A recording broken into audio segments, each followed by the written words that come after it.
Good morning, ladies and gentlemen. It looks like this morning either people are jet-lagged or took a little rest. Anyway, welcome. I am Philippe Bourguignon, the co-chief executive officer of the World Economic Forum, and it's a privilege for me to moderate this session. Before we get into the subject, let me introduce you our various panelists and our challenger. Denise Nappier, woman first, is the treasurer of Connecticut. She is the first African-American woman to hold such a position in the United States. She is principal fiduciary of a $19 billion Connecticut retirement plan, and she's made it one of the most profitable in the U.S. under her tenure. She had a number of awards, and I picked one of them which I found was very important. It's the Corporate Responsibility Leadership Award.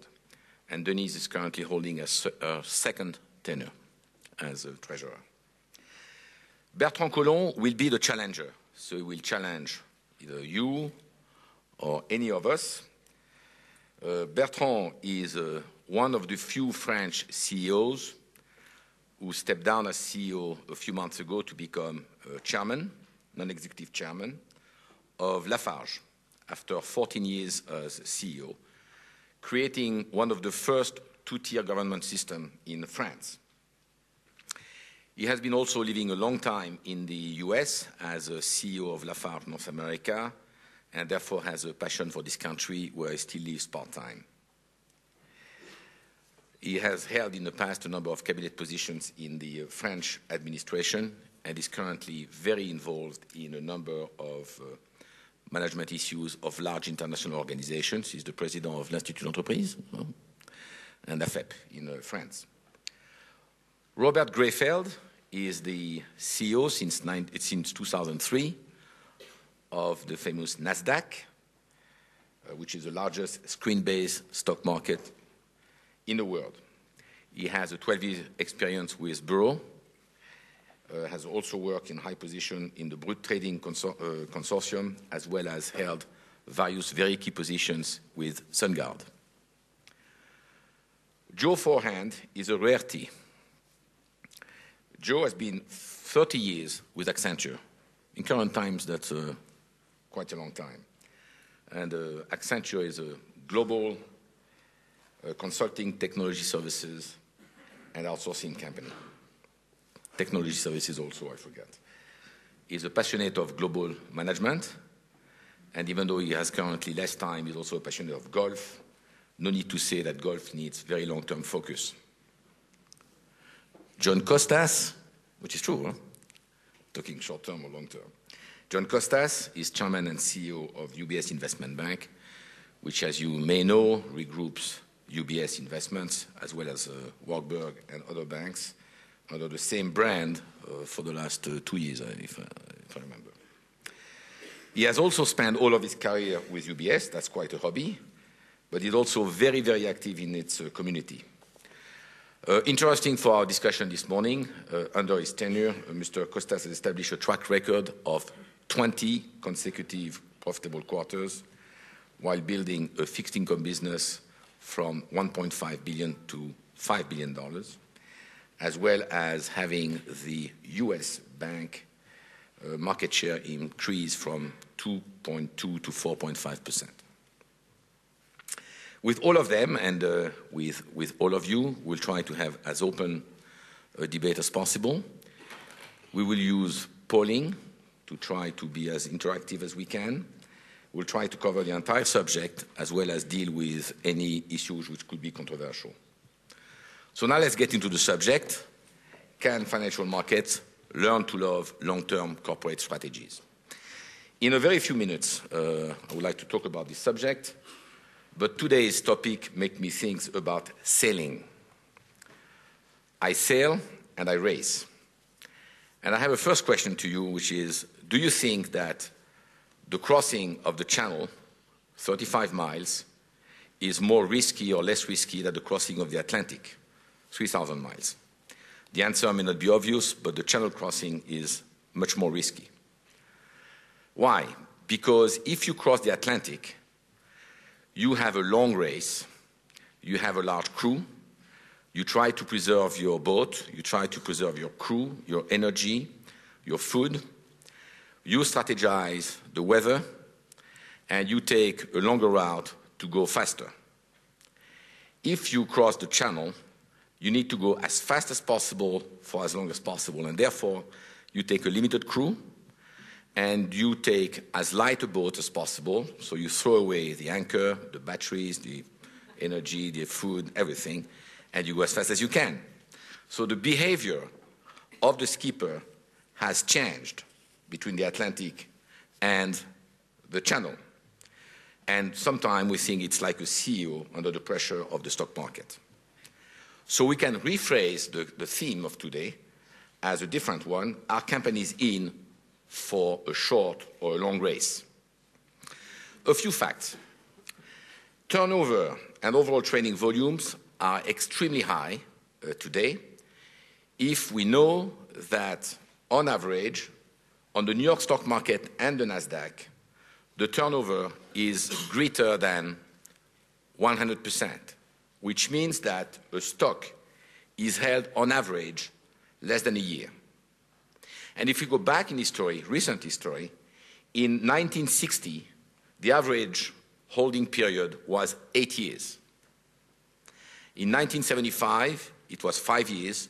In the early 90s, it was 2 years. So clearly, the trend is toward very, very fast trading. Therefore, the focus is more on short-term EPS, earning per shares, or short-term statistics versus long-term key business drivers. And this puts a lot of pressure on CEOs, and the pressure is reinforced by the fact that today the board directors are increasing the pressure because they push the executives to meet their very short-term targets. This has led some companies, fortunately not all of them, to focus on statistics versus long-term drivers, as I said, but also for some of them, again very limited, to even manipulate their accounts in order to create a different level of revenue, inflate the value of their stock through padding revenue or through playing with the timing of the revenue. And therefore, they have inflated the value of their stock, and for some of them, clearly, they've been able to cash on their options. Without manipulation, even without manipulations, some CEOs may be tempted to look to win tomorrow, robbing their companies and their shareholders of victories thereafter. Now, opinions are split as to the issue. Some people think that this behavior clearly affects the long-term value of the company and even for some destroy value. Some others think exactly the opposite, and that's going to be our debate today, because they become more interested in short-term gains on trading versus long-term profits. Lastly, some are in the middle and think that this has no influence over the long-term value of the companies should a few changes occur. Changes in accounting rules, in reporting rules, in transparency, changes in management behavior and the role of top management, changes in the relationship between the media, the investment community, and management of the companies, with, as you may know, or as you know, a particular focus on how to change stock options to achieve their original objectives, which was to align management with long-term shareholders. Paul Volcker, who we all know, who used to be the chairman of the Fed, once said a very interesting thing. Stock options reward the good, the bad, and the ugly in a booming market, and reward nobody in a bear market. Therefore, they are subject to abuse. You may, last fact, be interested to know that in 2002, corporate profits would have declined 10% if the options were expensed, and even 60% for technology companies. Now, how about this? We'll do our first polling. How many of you think that stock options are distorting the long-term performance of companies? You have this little polling tool. If you feel that stock options are distorting the long-term value of the companies, you have to to press 1. If you feel they are not distorting, you press 2. And while we proceed with this vote, I'm going to ask the first question to John Costas, who actually will also comment on the vote. We'll see the results. And the question, John, is whether stock options, as well as lower senior management average tenure, are at the roots of the short-term focus and volatility of the markets today. Well, when I thought about this question... So, you know, 50-50. I can go either way, then. I have two answers. You know, it's very hard to make a generalization. I think that's why the response doesn't surprise me, because it is not applicable to view all companies the same with regard to this issue. But there are some characteristics of stock options that clearly can provide incentives that direct management to act in a way that does not necessarily create long-term behavior. And oddly enough, there's a fairly high correlation when I looked at it, and I'm not going to mention any companies specifically, but there was a fairly high correlation between this characteristic of stock options when they're focused on the short term, when they're not long in terms of their tenure, 2-3 year options that vest, have a short vesting schedule. Oddly enough, there's less continuity of middle and senior management in those companies. So in a way, they act just as you would expect them to act, being incentivized in that way.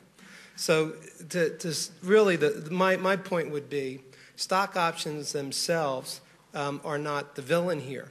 Stock option programs that have a very long tenure, require a long holding period, then require restrictive holding of the stock itself beyond exercise, can contribute to continuity of management and can contribute to long-term planning and long-term actions by that management team. Conversely, a plan that does not have those elements and is a more short-term focused plan can lead management astray in terms of trying to execute components of their business plan that create short-term gains at the expense of long-term performance.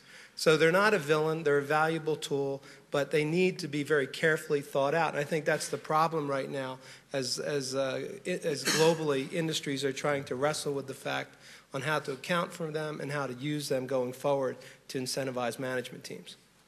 Well, thank you. Good answer. Now, Joe is a management specialist.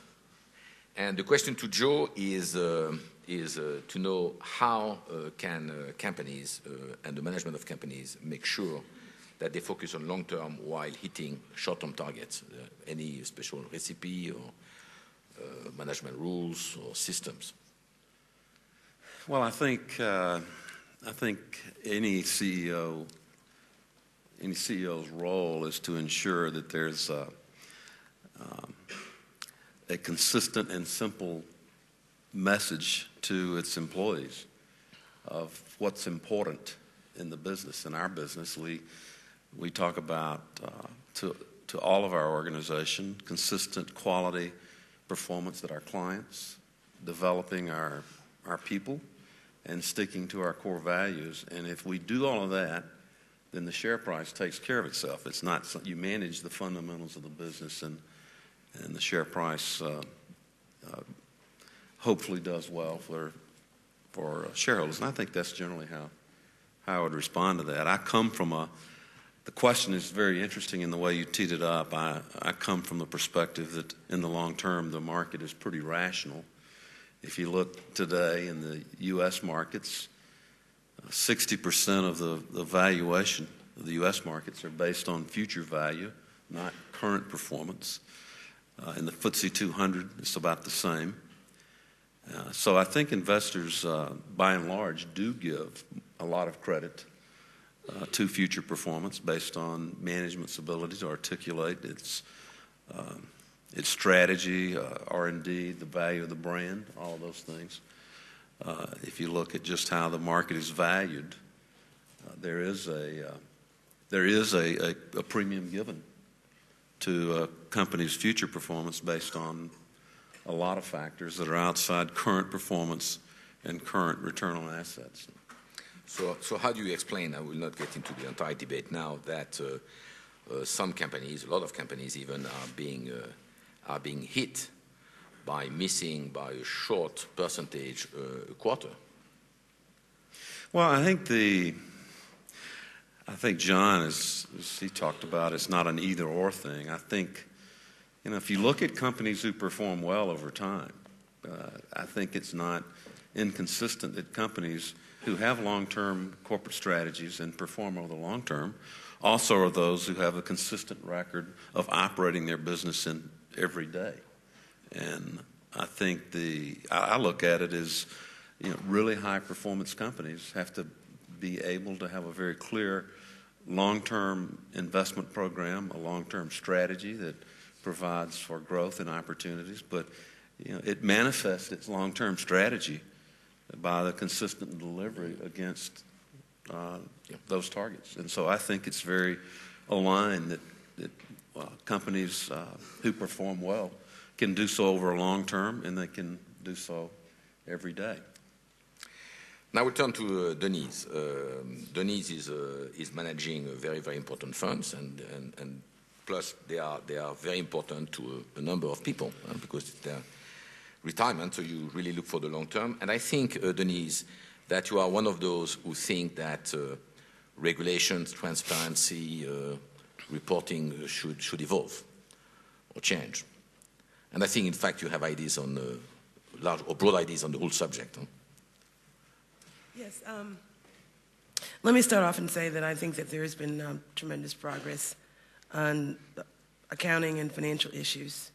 But the new rules and regulations fall short in providing investors the kind of information that's necessary to make fully informed investment decisions. And I think the real culprit here is the rules of disclosure as it relates to material liabilities, the potential for material liabilities. We mentioned stock option, how stock options are reported. I've certainly filed shareholder resolutions on that to expense those stock options. There's a question of related party transactions and whether individual actions that are considered to be non-material can in fact rise to the level of materiality if the actions are considered collectively or in the aggregate. And last but not least, what could become the leading edge of the next wave of corporate governance issues it's all about climate change. And the need to understand that climate change poses a financial risk to our investment portfolio. There's a need to assess and mitigate that risk and disclose it so that we understand how it could impact the economic performance of the company and thereby the value of our shares. Particularly for ski resorts. Absolutely. I guess. Well, thank you very much. Now, a question to Robert Greifeld, NASDAQ, so he can talk about quarterly earnings, right? And the question is whether, quarterly earnings helps transparency or acts against the interest of the long-term shareholders, And before you answer the question, we'll do our second poll, by the way. We'll divide the room in two. One, the CEOs or corporate officers should answer, and the other one, everybody else should answer. So for the corporate officers or CEOs, the question is, if you had a choice between reporting quarterly or every 6 months, which one would you take? If you take quarterly, you press 1. If you take half year, you press 2. Then we have the second question. We need, I think, to leave a little time to our technicians, but I can prepare the second question for everybody else. And the question is, if the legislator was asking you to support a change in legislation regarding, again, quarterly earnings versus half-year earnings, would you support a change for half-year reporting, or would you stay the same way, would not support the change and stay quarterly? So you have to wait until the first one is answered. No surprise. Interesting. Now, for those of you who are not corporate officers or CEOs, would you support the change? 1. Or would not support the change? 2.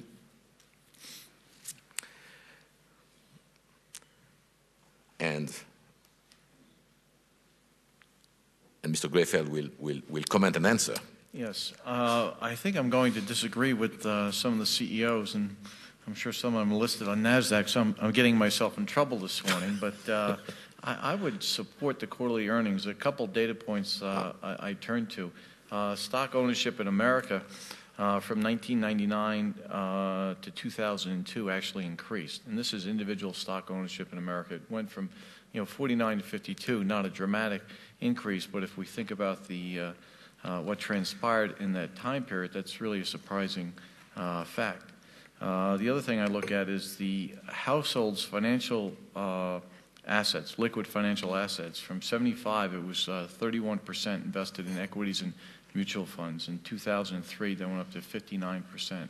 So you have in the United States the individual investor heavily invested in this market.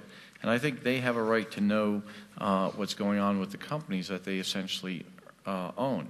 And a quarterly disclosure, I think, is a necessary condition. And also what we have developing in the States is, what I think is particularly important, is the MD&A section, the management discussion section now has to really be something that you have to spend time on. And it addresses what I think is the most important thing, and that is the context.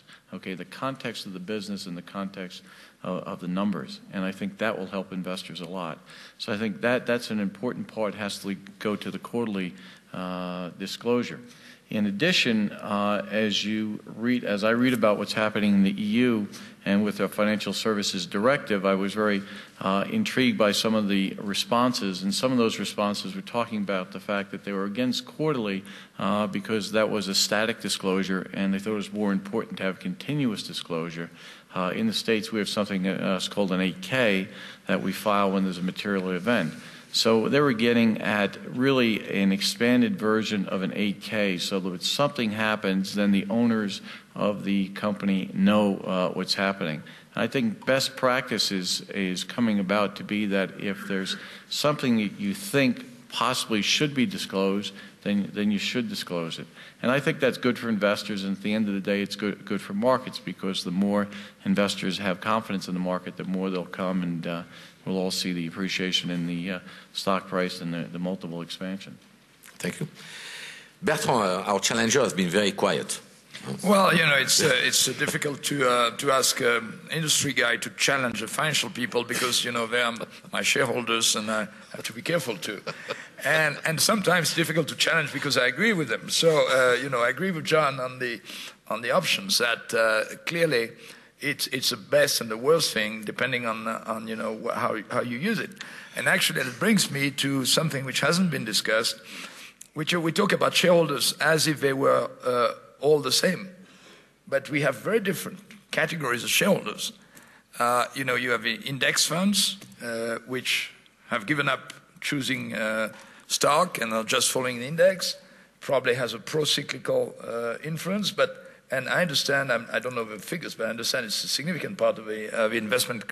Then you have the long-term investors, like Denise, I guess, and then you have the traders of the hedge funds. And really, when we talk about stock options, the theory, the economic theory was you want to align the interests of management with the interests of shareholders. And I think the alignment worked very well. But we align with these immediate, huge, no holding requirement stock options. We align the interests of management with the interests of the traders. And I have nothing against the traders. It's a very useful function that they perform. So then we get short-term behavior, and we get short-term temptations.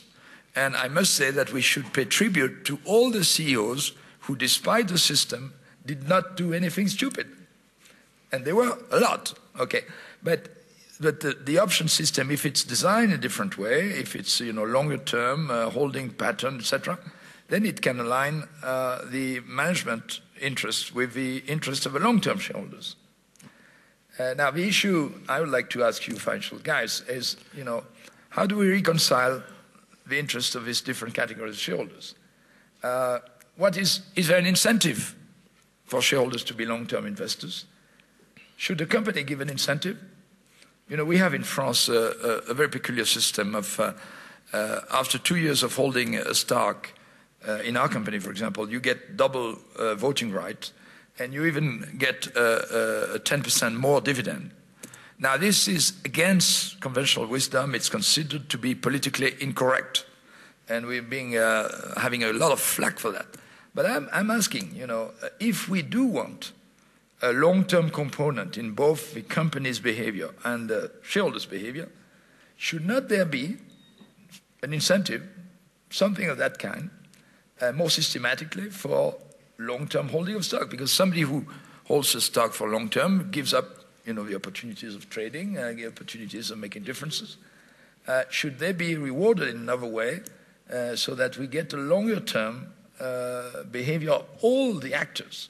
Because we cannot have some of the actors trying to be long-term and some of the and the majority of the other actors being short-term without having discrepancies.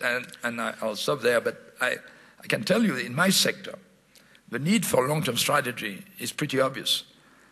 Building materials is a long-term business. And, you know, the experience is that American companies disappeared in our sector from the international scene because lack of consistency of a support for these businesses. These businesses were not sexy in the 70s, 80s for the financial world. They didn't get support, they disappeared. The British firms were very, very strong in our sector. But then the city pushed them into changing their strategy several times in the last 20 years. And a lot of them disappeared. And we actually took over Blue Circle a couple of years ago. And Blue Circle, when I joined Lafarge 25 years ago, was the leader in the sector. So the impact on long-term strategy in our sector, and of course long-term depends on the sectors. I mean, long-term for us is 15 years. Long-term for, you know, Bill Gates maybe 6 months or 2 years, I don't know. So how do we handle that? I mean, and how do we handle that in the financial community as well as in relationship with the companies? I completely agree. There's the span of investors is very wide. You have day traders and you have long-term holders. How do you map that back to management compensation? When I look at most management compensation plans today, there's 3 components. There's a salary component, there's a current year cash compensation, and then there's the stock option, which should represent the long term. So clearly we went wrong with stock options as the vesting schedule was too short and you were able to trade out of that in a very short period of time. But to me, if you look at the current year compensation, management has to do that well and they get paid for hitting that current year number. My question was beyond the compensation. I mean, what should management do? I mean, are they working for the day traders? Are they working for long-term investors? Or is it... Well, I think they're working for both. I think that the current cash compensation relates to the hedge fund or the day traders. I mean, they have to, they get paid for hitting that quarterly number. That's what the hedge fund will care about. You have the stock option is there for the more the buy and hold type person. And if you have that general mapping, it's not precise, but you know, certainly a senior management person in an organization has a responsibility to excel in both short and long term, right? It's not either or. They've got to really do both well. I would, you know, add. I think from a management standpoint, you have to create long-term value. But I think that there are different investors. Continuity with regard to management, continuity with regard to strategy, and continuity in your shareholder base is a very high success variable if you look at successful companies that enjoy premium valuations globally. The traders, though, do perform in a very important function. First of all, they tend to grade the company almost constantly, and that does provide information and feedback via price mechanisms that alert long-term shareholders that maybe there's a problem or maybe there's success. Similarly, even though we enjoy long-term shareholders, they want to go in and out of the market from time to time. And I thought maybe Robert was going to comment on this, that clearly the short-term trader provides great liquidity in the marketplace, which has a value as well. And so I think from a management standpoint, you have to strive to meet the long-term value creation. But to Robert's point, you need to be graded We see we'd all like to be graded twice a year, but we need to be graded 4 times a year and past that as well. But if you have a company that's creating long-term value over time, then anytime you get attacked by a trading community in the short term, that will prove eventually to be unsuccessful. If in fact you are not creating long-term value and get attacked by the trading community, then in fact the right thing is happening with regard to the market mechanism, and the valuation of the company reflects that conclusion. No, I certainly won't disagree on the fact that we have to deliver both long-term and short-term results. I mean, I know that I cannot get away with telling my shareholders, you know, trust me, in 10 years it's going to be great, and don't ask me anything about what's happening this year or next year. So quarterly earnings or frequent information, you know, would not be a big problem if it was not, you know, used or exaggerated, or the importance of it would not be exaggerated as it is. You know, because as it was said, you know, if I look at my company, 80% of the value of a company, when you make a discounted cash flow calculation, 80% of the value is for what is going to happen after 2 years.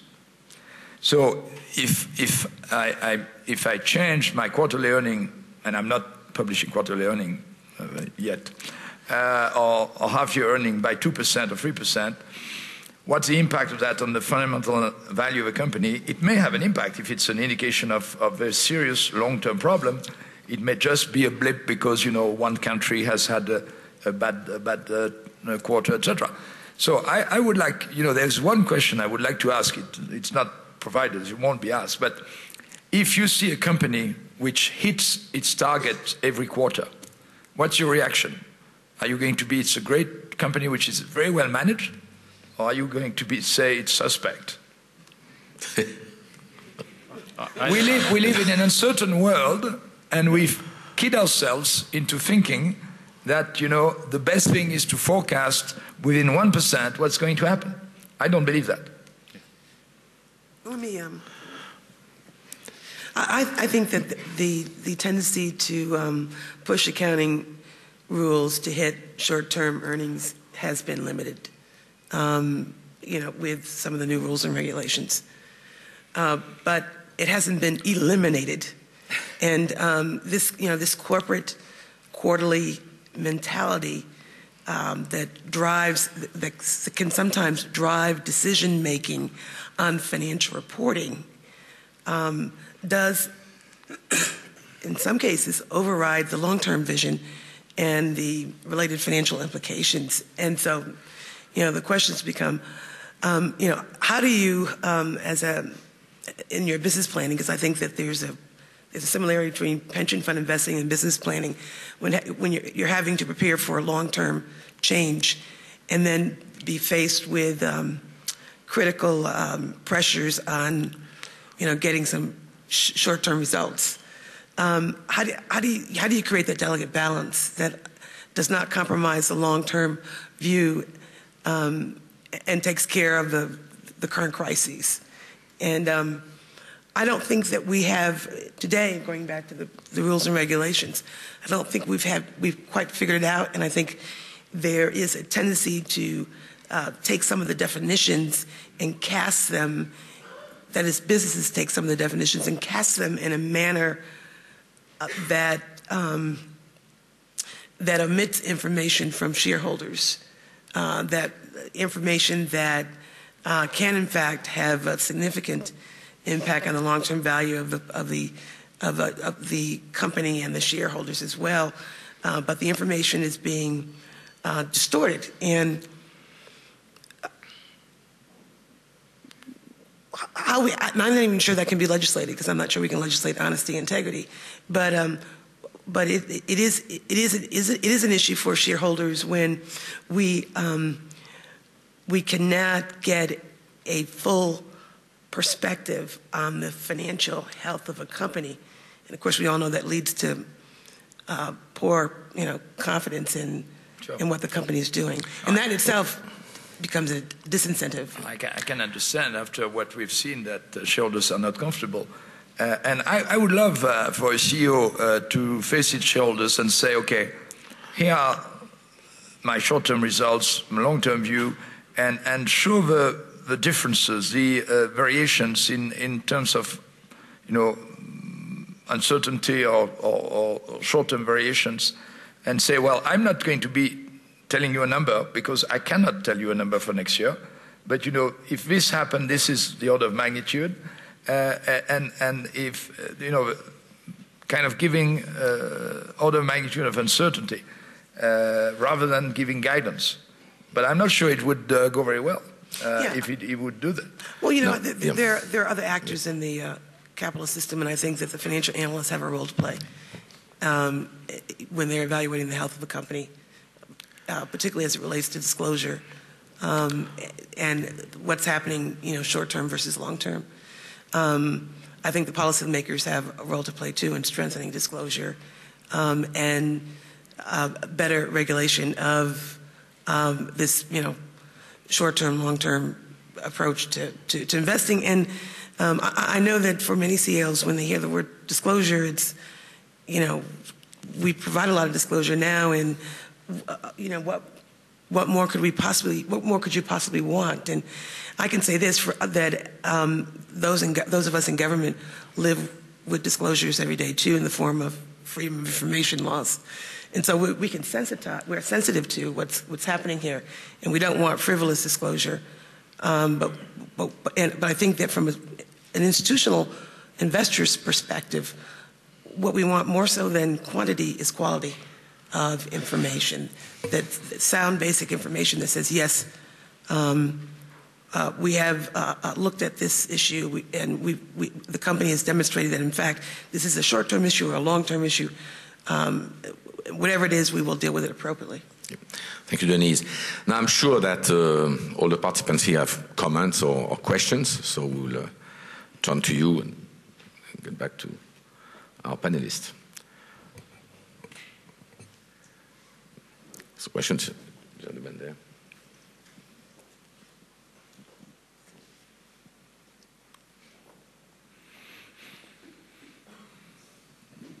Jeffrey Moore from Silicon Valley. Denise mentioned the analyst, the role of the financial analyst. There's a lot of concern about that in our neck of the woods as to what's happening to the analyst system. I noticed in France you just had a little discussion about the unbiased nature of analysts. How does the panel see the role of the analyst going forward, and how is it going to be supported in the future of the financial system? John? I can jump in from an investment banking perspective. We believe the analyst supplies a fundamental service to the marketplace. And it's incumbent upon us, and as an industry, we've not done a great job. But I'd like to think we have, and we're very, very committed to that resource to provide our clients with that information. We talk about disclosure and providing information to investors. And analysts provide that function. It's critical to investment decisions. For us, not only for our institutional clients and our trading activities, but we feel an even greater responsibility to our private clients, where in many instances we are their only source of information with regard to the marketplace, to be able to provide them with a basis to make a decision or aid them in that decision-making process. So we think it's here to stay. We actually need to forge a marriage with the corporate sector to constructively use analysts to get out the correct story and the correct information, to not respond to pressure, for analysts to change their views in an attempt to endear us with that client or endear us with that relationship. That's a challenge at times. But I think, again, by and large, the large majority of CEOs, CFOs of companies use that analyst relationship in a very constructive way, in a way to get that information out to the marketplace. And we are committed and make a substantial investment in that resource. We are committed to have that as part of the value proposition of dealing with us as a financial institution. Well, I'm not going to challenge him because I agree with him, basically. I think it's a very tough job to be analyst. I mean, it's difficult enough to understand a company from the inside. So understanding a company from the outside is pretty tough.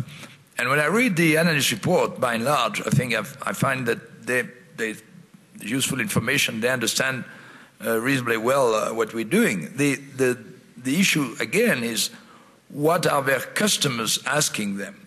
You know, is the analyst role to, allow the investor not to misread the what's going to happen in the market in the next 3 months? Or is it, to understand the fundamentals of the company? Now, they probably do both to a certain extent, but it's the overly short-term reaction of the market which is making this analyst forecast of short-term number something very dramatic. It's not, the analysts, they do the best they can, and I think they do it pretty well. While we're on the subject, what do you think about John, the relationship between the press, the analyst, and management of companies? I think, again, it's a little like options, and sometimes it's dysfunctional, and sometimes it functions very well.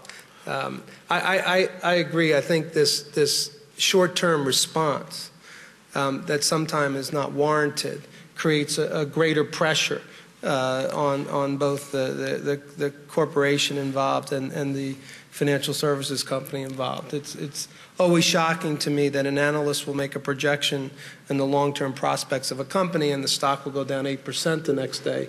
Clearly, that's not going to be a healthy first or second discussion with that particular company. The press, I think,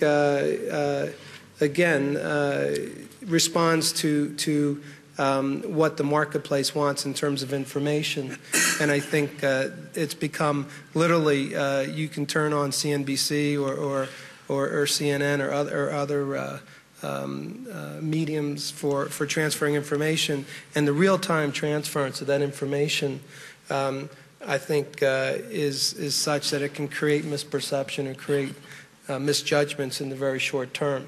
I think at the end of the day, you'd have to say it's a cost that is worth living with because of the transparency and the migration towards transparency of the marketplace to investors. It's just a bit buyer beware. Try to make sure that you're in a position to analyze that information before reacting to it. If I take an example that Denise mentioned, she mentioned the importance of climate change, for example. For an industry like ours, climate change and CO2 emission reduction in the next 10 years is probably the most important item because we do emit a lot of CO2 and we do a lot of things to reduce that. If I look at one big issue like that, it is too long-term and too uncertain for most of the analysts to put it in their model, in their explanation. It's difficult enough for us actually. So this is a limit, where some of the funds are, like Denise was saying, realize that it's a very important issue. The company realizes it's a very important issue, but it's very difficult to put numbers on the issue, and then it kind of is a little bit forgotten in the analysis. Yeah. By the way, the World Economic Forum has an initiative, which you are very active in it, which is the gas register. Yeah, we'll do something today later. Yes.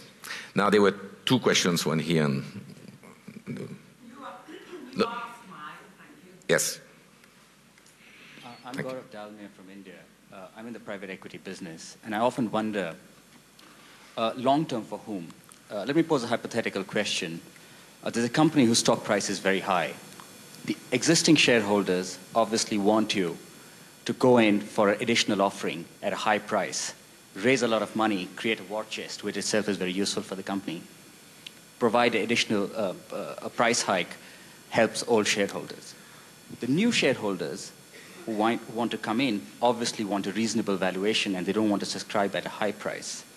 And now, as an issuer of paper, as a management team making a top management decision, what should a management team do? Should they issue paper at a high price, reward old shareholders? Should they not issue paper at a high price but do it at a more moderate price to reward new shareholders? I'd like Mr. Costas and Mr. Colomb, a corporate and an investment banker, to address this question, please. Thank you. Well, would you like me to go first? I think actually, and that's why those are never clear-cut discussions, you have to meet the return profile of both those shareholders.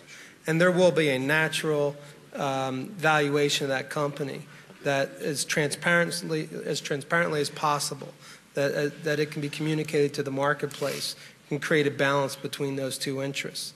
Because in effect, you need to meet the returns. There's a different return profile to a shareholder that got in at an early stage and underwrote the early growth of that company, and that profile needs to be met.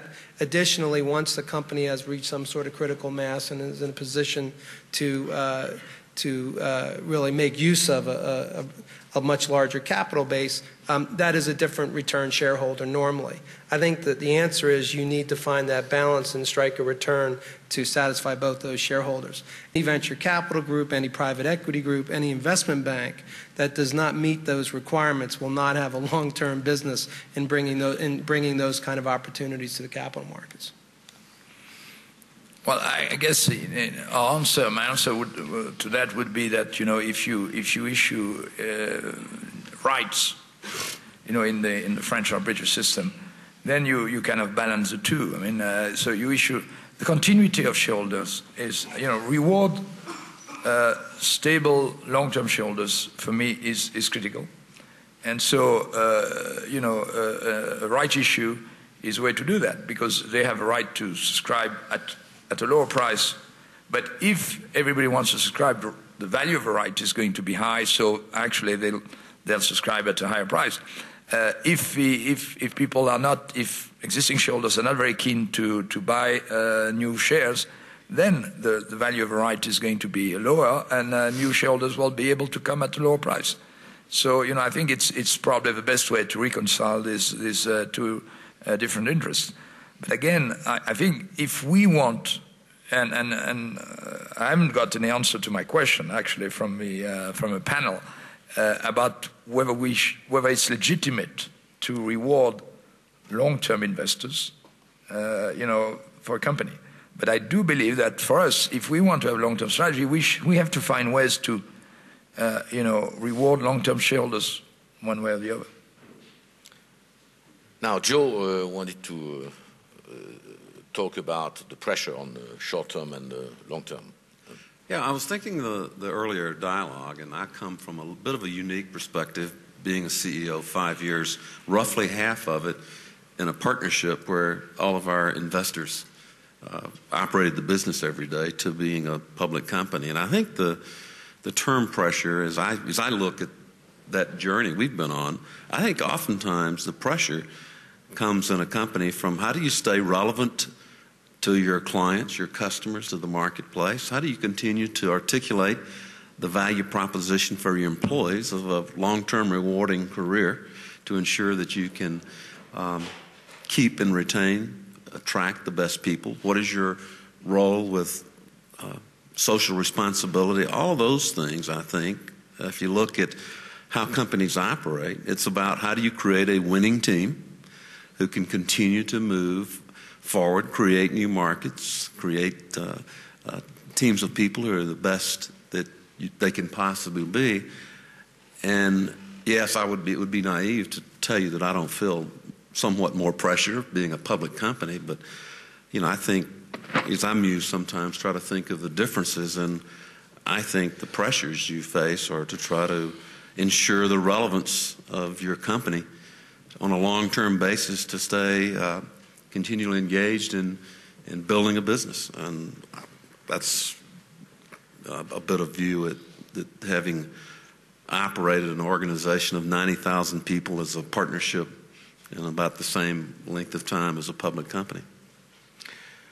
I don't know if you... As preparation for this, I was looking for articles that basically supported my view that long-term is truly the predominant measure. And I was fortunate it didn't take too long to find one. In the current issue of the MIT Sloan Management Review, they did a global survey. It was across 19 countries, they had 100 respondents. And sure enough, the companies that did well over an extended period of time did well not by accident, but by focusing on what we see as long-term measures. And they said they were first focused on the strategic as opposed to the tactical. Second, externally focused as opposed to internally focused. And third, very much concerned about change as opposed to control. And that represented the best long-term value for shareholders. One of my guiding principles is you focus on the long term, but don't neglect the short term. You have to do both well, but clearly you're going to provide a better return for yourself through the comp plan and through all shareholders by a long-term focus. Thank you. So we have a few more questions. There's one here and then with the... My name is Philip Bowering with the International Herald Tribune. I speak as a journalist, as the member of the board of a public company, and as a former analyst. And it would seem to me abundantly clear from all these positions that I have held or now hold that the pressure for good news comes very much from the financial services industry itself, i.e. from the brokers, the investment bankers, and their attendant people like PR characters, and they're not in the least bit interested in providing shareholders with a balanced view of company, but with the best possible pieces of good news which will drive up the share price in the short term. This is merely an observation. Thank you. Particularly, by the way, when we know that, which I can say because now I have no shareholders, we have to service our participants here. So I'm not like Bertrand, where it can be a little more controversial. But John, the question I'm going to add is there a lot of people think there is an incentive for banks and investors to maximize trading because brokers' revenue is based on fees. And so it's a little compared to you.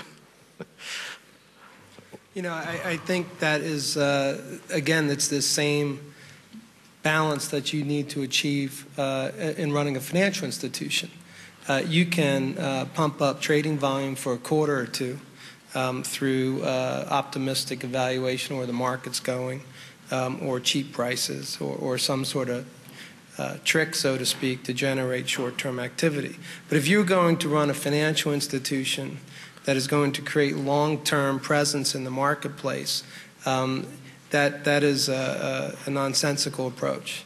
And I think, you know, clearly in the industry has several black eyes over the last couple of years. And so it's not surprising, and I don't think you would be alone in some of your observations. But at the very end of the day, we have to, I think, replicate what Joe's comments were oriented towards for his company. We have to make sure that our clients are succeeding. And our clients are not happy to succeed for a quarter or two. And I think the industry's clients are not. And the industry paid a price for losing that focus. I'd like to think we didn't do that and have been focused on generating long-term value for our clients. And so, again, not every brokerage firm is the same. And clearly, the 2000-2001 period, with the speculative pressure, with the pressure on long-term shareholders that were tired of being at cocktail parties or at events listening to someone that tripled or quadrupled their money in the last 120 days while they earned 5% and seemed quite boring. There was a lot of conflict and pressure during that time period.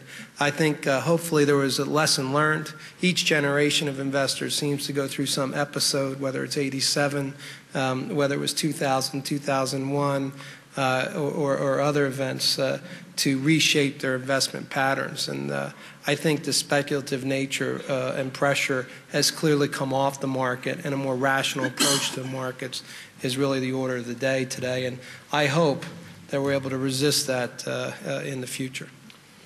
Thank you. There was I'm sorry. I think one interesting thing to add, sometimes you have to be careful that you don't get what you wish for. Coming out of the bubble, there was a lot of demand that the analyst community should just disappear. And I think one troubling fact for us today is there's over 1,000 companies in the U.S. that have zero analyst coverage. And in fact, one company in the S&P 500, it's not listed on NASDAQ, but one company in the S&P 500 had zero analyst coverage. So we see in stocks that don't have analyst coverage, there's less liquidity, the spreads are wider, and the multiples are lower. So that's an issue that we collectively have to face up to. they do provide a value. A question? My name is Willem Barnard, CEO from a South African company. I would like to hear Mr. Forehand's view on the level and detail of long-term disclosures. To my mind, a publicly announced long-term strategy is actually a contradiction in terms. I think our job is to ensure that,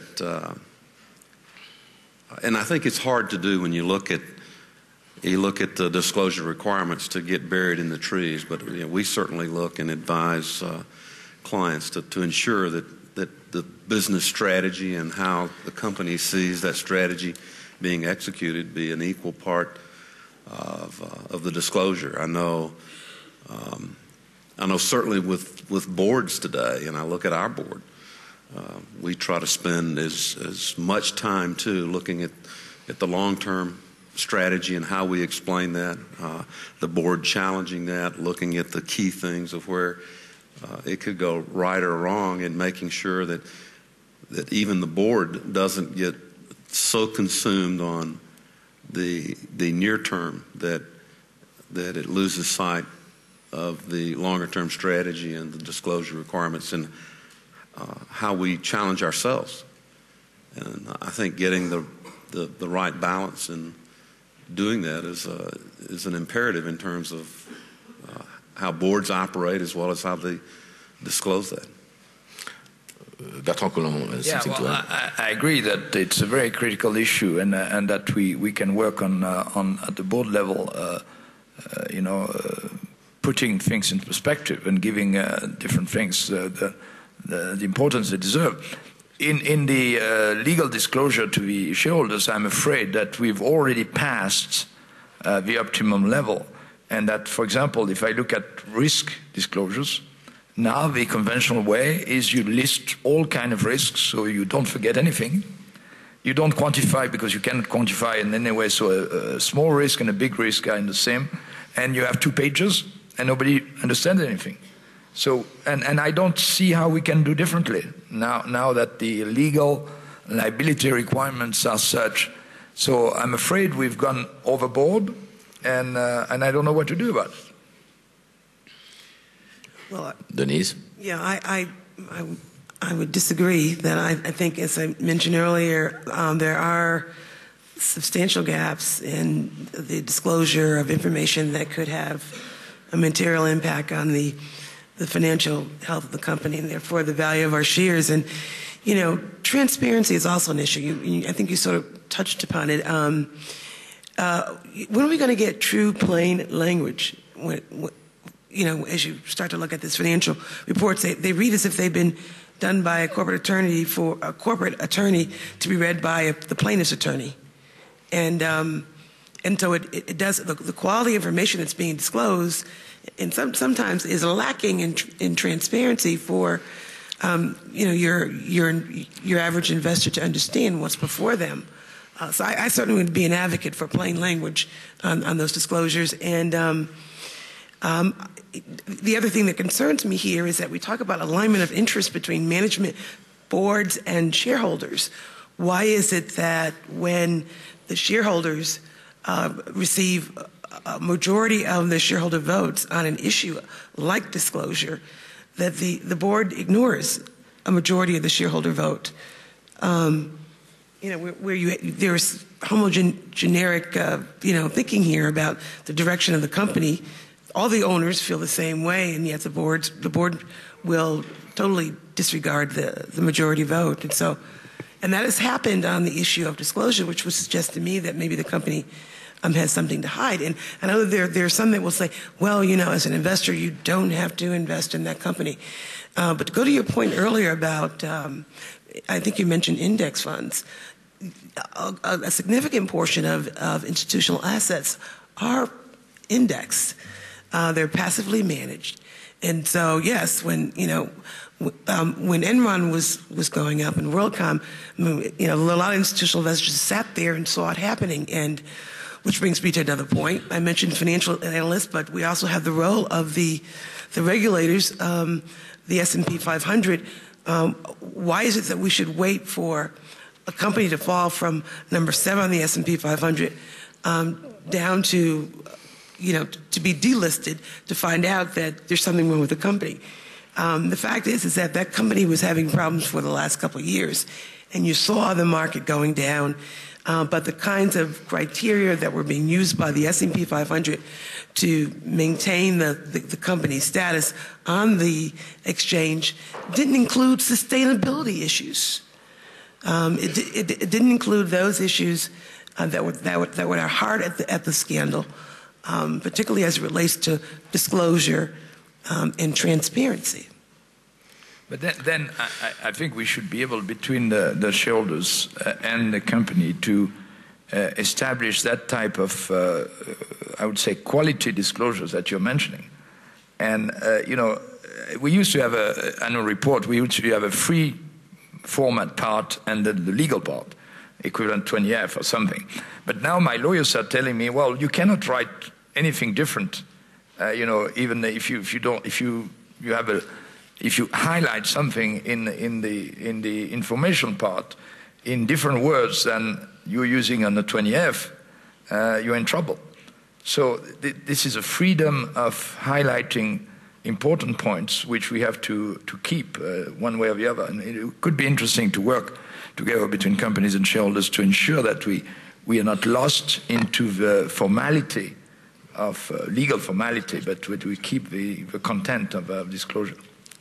We have, yes, please. Well, that's where we're going in the States. The Commission is pushing for a plain-spoken MD&A section that really explains the context of everything. So, that's new. That would be a good idea. Coming in 04, so we'll see how that works out. We have 2 questions. So one here first, and then we'll come to you.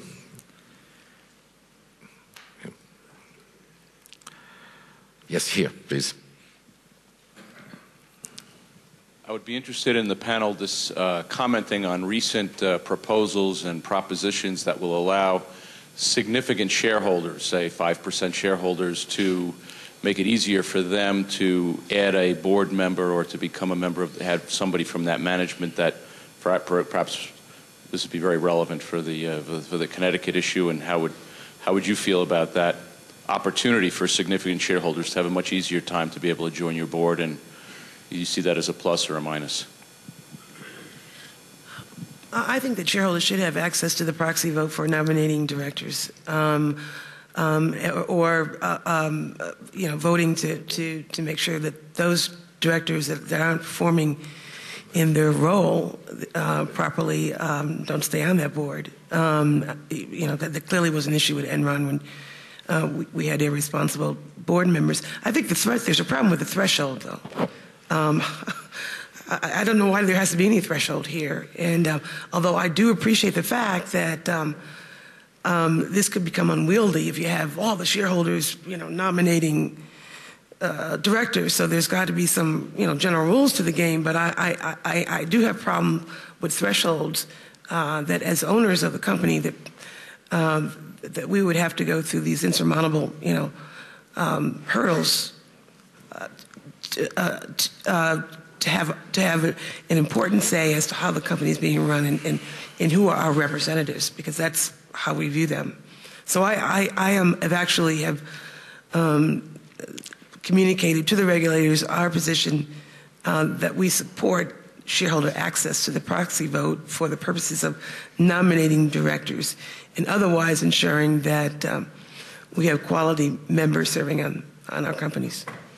Thank you. We have one last question before Bertrand wrap up the session. Draw 2 or 3 conclusions. This is a question for Mr. Colombe and Ms. Nappier. Your Colombe is well known for dealing environmental issues, particularly climate change. Have you been punished by financial markets view? If you responded to climate change, what would you say to your pensioners who depend upon the pensions that you have to deliver? You didn't get, I'm sorry, but the microphone had a little problem. Okay, I'll try again. How's that? Yeah. Monsieur Colomb, you've done very well thinking about and acting on long-term climate change. Your company is well known for that. Have you been punished by financial markets for taking that long-term view?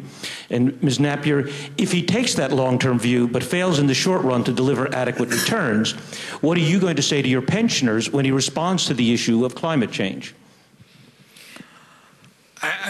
I believe that we have not been punished by the shareholders for that, because we've been able to show them that taking this long view is also helping to reduce our fuel costs, our energy costs in the short run.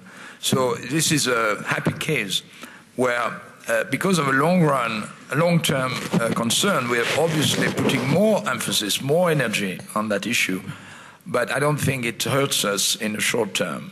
You know, that it works very well.